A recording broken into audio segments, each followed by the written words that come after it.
first, let's head to Uhuru Park, where our reporter Purity Museo is on standby to give us or to shed light on the current situation that we are having, the health crisis in the midst of the coronavirus pandemic. Purity Museo, if you can hear me, what is the latest?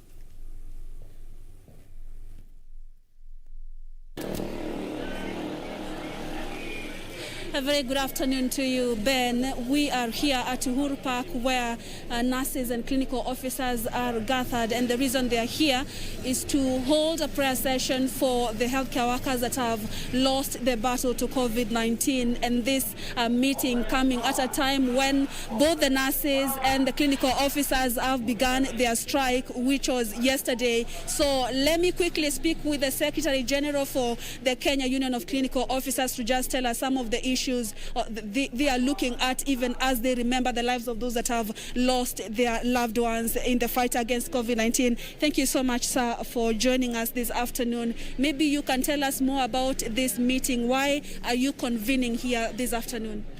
Thank you very much, Purity, for having me. My name is George Gibora. I'm the General Secretary of Kenya Union of Clinical Officers. I think I need to say that today we are converging here as the healthcare workers, and we are hosting as the clinical officer and the nurses. We want to do a short meeting where we want to do prayers for those heroes and heroines who have departed because of COVID today. That is one of our activity which we are launching our strike and trying to tell Kenyans that some of these deaths that we have seen amongst healthcare workers can be avoided, and indeed can be avoided if at all the government can ensure that the PPEs are availed to us, and the PPEs that are availed to us are of those that are recommended quality. And the other thing is to say that some of our healthcare workers have gone to the hospital after being infected, only to find that they cannot afford. So we are asking the government to provide a comprehensive medical cover for all the healthcare workers. And after even that, we want to have a group life insurance that can be able to ensure that even if you depart, your family can be compensated. They are not left to ravage for themselves. And the other issue that we are talking about is about those who have been put on contract for over 6 months and they have not been paid.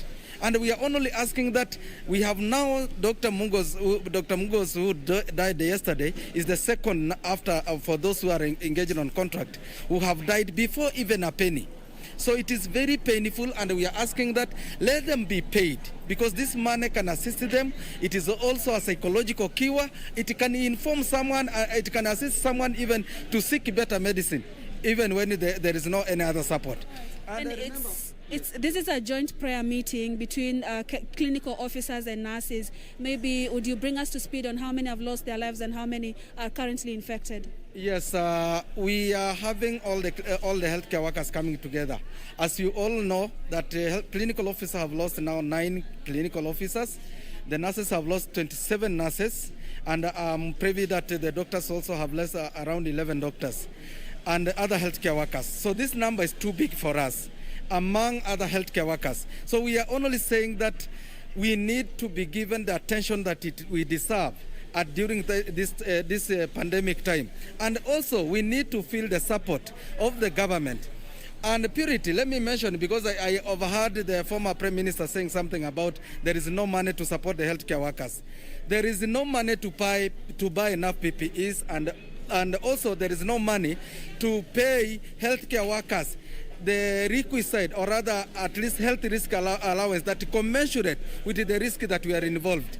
But there is enough money. Around 2 months ago, I saw him saying there is enough money to conduct BBI.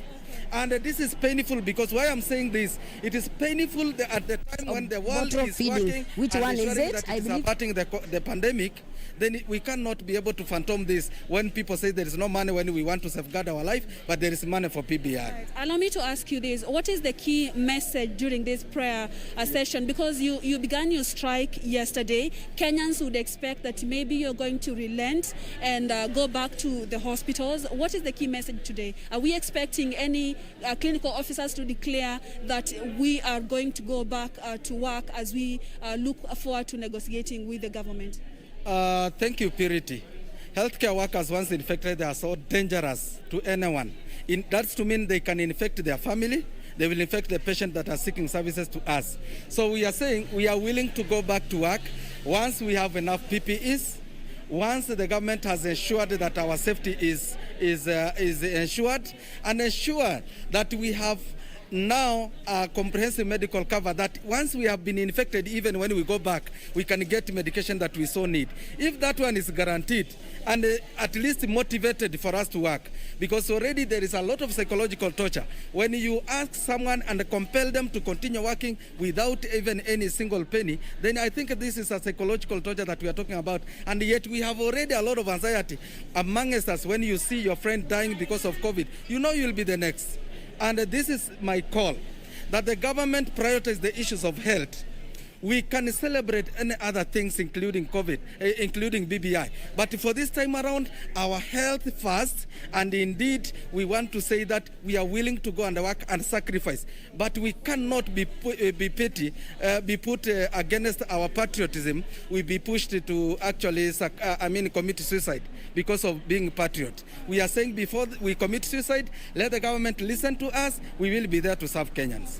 Gibore, thank you so much for your time. And Joy have been speaking with George Gibore, who is the Secretary General, the Kenya Union of Clinical Officers. And today they're having a special meeting here, a prayer meeting to remember the lives of those that have lost their loved ones. And it's a joint prayer session between the clinical officers and also the nurses. And the clinical officers have said 9 of them have already been affected by this pandemic. And the strike is on. That is what they are saying, unless they have enough PPEs and unless they get the risk allowances that they are calling upon the county governments and the national government to quote them, then they are saying they are not going to relent on their demands. We'll be giving you more details, especially when they begin speeches, because the session is about to start. Enjoy. Purity Museo, it's back to you.